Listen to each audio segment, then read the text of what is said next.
All right, so one thing God has really been teaching me recently is pride and humility. Coming to his throne and coming before him in humility. Now, the reason humility is so important, it even says in the book of James, God resists the proud but gives grace to the humble, is because if I'm not coming to God, if I'm not coming to Jesus Christ through humility, but rather in pride, then what am I even doing? Because if I'm too prideful to think that it's my righteousness, that it's my works, that it's myself that gets me to heaven, and he's just, a guidance or whatever, then what am I doing?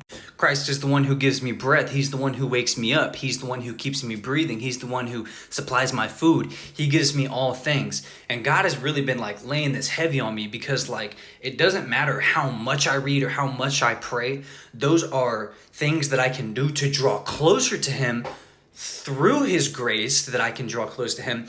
But that's not really what secures my salvation.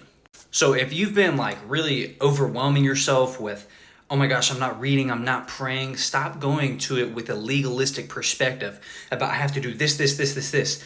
Christ says that his yoke is easy and his burden is light. So he has given us his spirit to go through this life in peace, not to be fearing anything, not to always constantly being worrying. He tells us not to worry. He tells us to cast our burdens on him. So Christ has already paid the price, and you're covered with his righteousness. His grace is sufficient for you. In his blood, you are completely covered. Now, I do want to make it clear that works are a byproduct of salvation, so we should absolutely do works and stuff. But if you go to it with a legalistic perspective, which is really easy to get caught up in, it's a total rabbit hole. God's grace is enough. You are not, and we need Jesus Christ. So come before him in humility and praise him, thank him because he is worthy. I pray this helps. God bless.